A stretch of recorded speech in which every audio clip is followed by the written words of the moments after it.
KPK geledah rumah Hasto. Pada tanggal 7 Januari 2025, tim penyidik Komisi Pemberantasan Korupsi, KPK, melakukan penggeledahan di rumah pribadi Sekretaris Jenderal PDI Perjuangan, PDIP, Hasto Kristianto, yang terletak di Bekasi, Jawa Barat. Penggeledahan ini terkait dengan kasus dugaan suap dan perintangan penyidikan, atau obstruction of justice yang melibatkan Hasto. Juru bicara KPK, Tessa Mahardika Sugiarto, mengonfirmasi bahwa penggeledahan sedang berlangsung dan dilakukan oleh penyidik KPK. Tessa, yang berlatar belakang pensiunan Polri, menyatakan bahwa rumah yang digeledah adalah rumah pribadi Hasto di Bekasi. Namun, ia belum bisa memberikan banyak informasi, karena penggeledahan masih berlangsung. Tessa menambahkan bahwa perkembangan lebih lanjut akan disampaikan setelah kegiatan penggeledahan selesai.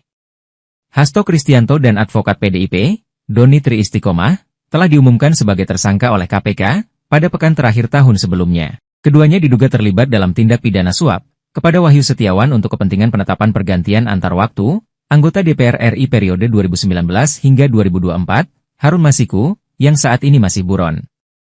Harun Masiku hanya memperoleh suara sebanyak 5.878, sedangkan calon legislatif PDIP lainnya, Rizky Aprilia, mendapatkan 44.402 suara dan berhak menggantikan Nazarudin Kimas yang meninggal dunia. Hasto diduga berupaya menempatkan Harun sebagai pengganti Nazarudin Kimas, dengan mengajukan uji materi atau judicial review kepada Mahkamah Agung, MA, dan meminta fatwa ke MA setelah putusan tersebut tidak dilaksanakan oleh KPU.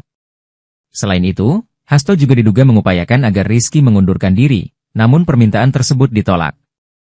Hasto bahkan meminta kader PDIP, Saiful Bahri, untuk menemui Rizky di Singapura, dan meminta mundur, namun permintaan itu kembali ditolak.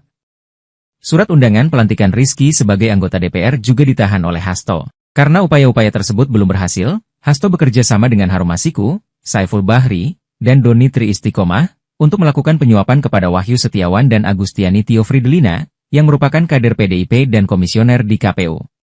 Hasto juga dikenakan pasal perintangan penyidikan atau obstruction of justice. Ia diduga membocorkan operasi tangkap tangan, OTT, pada awal 2020, yang menyasar Harun Masiku, meminta Harun merendam handphone dan segera melarikan diri, serta memerintahkan staf PDIP, Kusnadi, untuk menenggelamkan handphone agar tidak ditemukan oleh KPK. Selain itu, Hasto juga diduga mengumpulkan beberapa orang saksi, terkait perkara agar tidak memberikan keterangan yang sebenarnya. Hasto telah dipanggil untuk diperiksa sebagai tersangka pada tanggal 6 Januari 2025, namun ia meminta penjadwalan ulang, dan ingin pemeriksaan dilakukan setelah HUT PDIP pada tanggal 10 Januari mendatang. Ikuti terus informasi-informasi lainnya di SIP News Network.